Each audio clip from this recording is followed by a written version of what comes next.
मुख्यमंत्री सुखविंदर सिंह सुक्खू ने जनसभा को संबोधित करते हुए कहा कि आजाद विधायक जिस तरह से बार बार अपने इस्तीफा स्वीकार करवाने का दबाव बना रहे हैं, उससे साफ है कि उन्हें भारी रकम मिली है ताकि हमारी सरकार को गिराने की साजिश रच सके।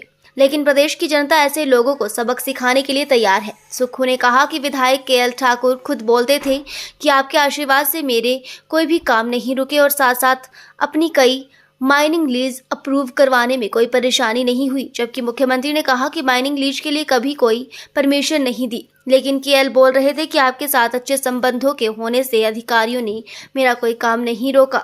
सुक्खू ने गंभीर आरोप जड़ते हुए कहा कि नदियों व खड्डों से पत्थर उठाकर क्रशर चलाने वाले कभी कभी जनता की सेवा नहीं कर सकते और ये लोग युवाओं को खड्डों से पत्थर उठाने का ठेका देकर अपने क्रशरों को चला रहे हैं, जिस पर मुख्यमंत्री ने सख्त संदेश देते हुए कहा कि नदियों वो खड्डे एरिया वो सरकार की संपदा है जिसे लूटने नहीं दिया जाएगा और ऐसे माफियाओं पर सरकार कड़ी कार्रवाई करेगी।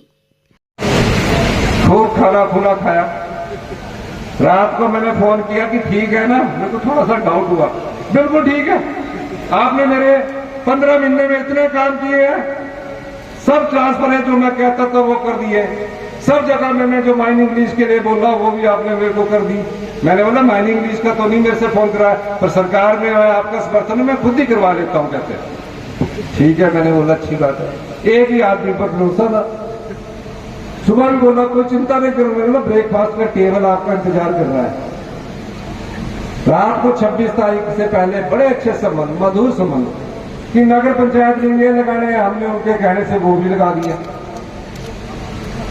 और जब वोट डालेंगे तो आजाद उम्मीदवार है, अच्छी बात है, उन्होंने डाल दिया, हमको उनसे ये नहीं कहना है।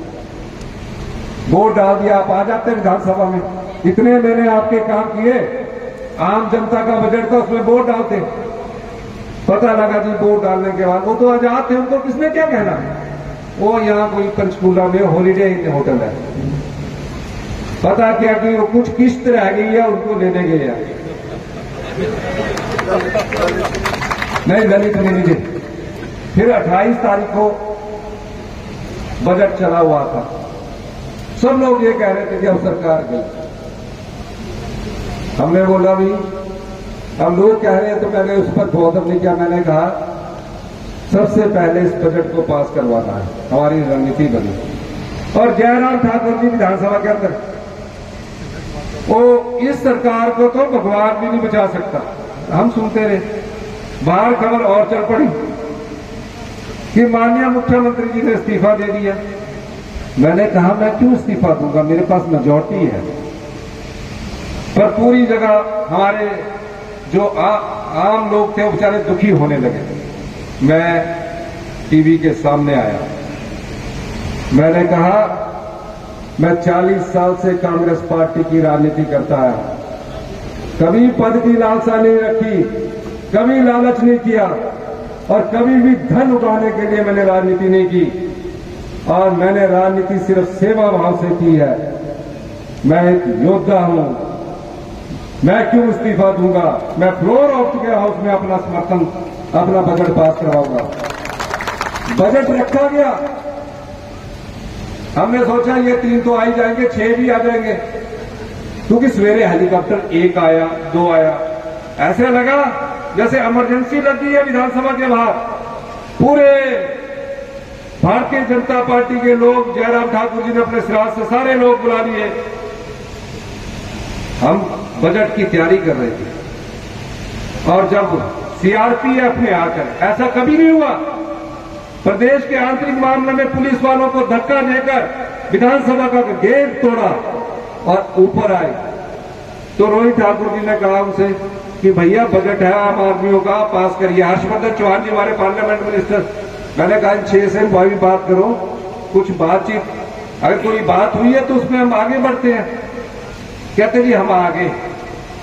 हमने सोचा बजट में जब बैठेंगे वोटिंग तो करनी ही पड़ेगी। 3 आजाद भी थे, के.एल. ठाकुर जी भी थे, उनको तो कुछ नहीं होना था, पर 6 थे।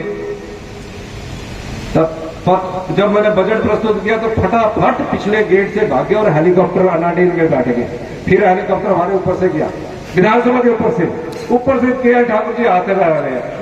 मैं ना हमारे को काहे को बाय बाय कर रहे हैं, आप तो आजाद हो, अब के ठाकुर जी हेलीकॉप्टर से हाथ उठा रहे हैं। अब आप एक बात उनसे जरूर पूछो, बजट हो गया और आप तो अभी एमएलए हैं, 1 महीना बाहर क्या करते रहे? 1 महीना बाहर क्यों रहे? ये चाहे कांग्रेस पार्टी की सरकार होती, चाहे बीजेपी की सरकार होती, क्यों रुके? दाल में कुछ ना कुछ काला है,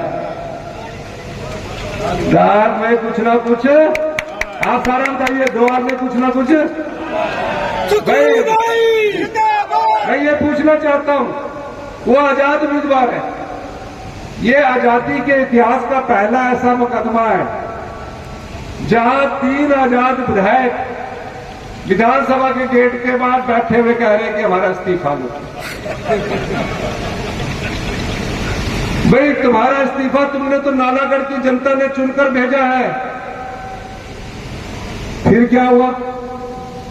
अब जो स्पीकर होता है वो भी एक कोर्ट होता है, उसने बोला इस्तीफा मैं लूंगा। 1 महीने बाहर आप रहे हैं, हेलीकॉप्टर में घूमे हैं, 5 स्टार में घूमे हैं, अच्छी बात है घूमिए, लेकिन हम एक बार पूछे, उनको नोटिस जारी किया कि आप बताइए कि आप इस्तीफा, फिर आए कि हम इस्तीफा देना चाहते हैं। स्पीकर महोदय ने पूछा कि आप स्पीकर क्यों देना चाहते हैं? आज कांग्रेस की सरकार है, इसको समर्थन करो, और कल भारतीय जनता पार्टी की सरकार है कि आप उसको भी समर्थन कर सकते हैं, आपको तो कुछ नहीं बिगड़ेगा। कहते हैं नहीं, मैं इस्तीफा देना चाहता, रकम बड़ी भारी है। क्या होगा? रकम बड़ी भारी है। अब अगर हम भागे तो पीछे अमित शाह लगा हुआ है। कौन लगा हुआ? मैंने पूछा उनसे कि 1 महीना आजाद को क्या रहने की जरूरत है, आपको तो रोज ही हम घर आ जाना चाहिए था पंचकुला से। कहते हैं अमित शाह का डर बड़ा है। मैंने क्या किया तुमने? रकम भारी है, बात खत्म होगी। फिर अब एक कोर्ट में चले गए और हाई कोर्ट से दरखास्त कर रहे हैं हमारा इस्तीफा लो। कितने बुजुर्ग यहाँ बैठे हैं, आप मुझे बताओ, आजादी के बाद का पहला ऐसा मामला है जहां आजाद प्रत्याशी कोर्ट के दरवाजे में जाके कह रहा है, आपकी भावनाओं को बेचने के बाद हाथ खड़ा करके कह रहा है कि मेरा इस्तीफा लो। कह रहा कि नहीं कह रहा? आज भी गए हुए हैं, आज भी बोल रहे इस्तीफा लो। मैं पूछना चाहता हूं, जो पार्टी जनता के दम पर सरकार नहीं बना सकी, अगर वो नोट के दम से जनता की भावनाओं को खिलवाड़ करेगी, जनता के वोट को खरीदने की कोशिश करेगी, तो क्या दादे के समय शुरू होती है और पोते के समय तक पूरी नहीं होती? मैंने उसमें भी परिवर्तन किया। पहले आप पटवारी के पीछे घूमते थे, और जब हमने इसमें सख्ती की तो 3 महीने में 1 लाख इंतकाल हुए। पटवारी किसानों के पीछे पूछ रहा कि इंतकाल हुआ कि नहीं हुआ। ये आम लोगों की सरकार थी जो 15 महीने में आपके लिए काम कर रही थी। धीरे धीरे हम बढ़े। मुझे एक घटना पता लगी कि हमीरपुर में सबॉर्डिनेट सिलेक्शन बोर्ड है, कई लाख बच्चे उसमें अपीयर होते हैं, मेरिट पर होते हैं, पेपर अच्छा हुआ होता है उन युवाओं का, लेकिन उनकी सिलेक्शन नहीं होती। हमने जाल बिछाया, पाया कि जो सबॉर्डिनेट सिलेक्शन बोर्ड के अधिकारी और कर्मचारी है वो पेपर को बेचा करते थे। और मैंने जब ये पाया कि ये तो युवाओं के साथ धोखा है, जो बच्चा गरीब माँ बाप का पढ़ लिख कर ये सोचकर काम पड़ता है कि मुझे एक दिन सरकारी नौकरी मिलेगी, मेरिट पर आता है, उसको नौकरी नहीं मिलती, और जो पेपर खरीदने वाला आदमी होता है उसको नौकरी मिल जाती है, तो उस युवा साथी के मन में क्या बीतती होगी, उसके परिवार के मन में क्या बीतती होगी। मुझे कहा कि आप इस पर सबॉर्डिनेट सिलेक्शन बोर्ड को भंग नहीं कर सकते। मैंने कहा करना है। भ्रष्टाचार का अड्डा उस सबॉर्डिनेट सिलेक्शन बोर्ड को मैंने भंग किया जहां युवाओं की नौकरी बेची जाती थी, और जयराम ठाकुर जी युवाओं की जब नौकरी बेची जाती थी वो सोए रहे।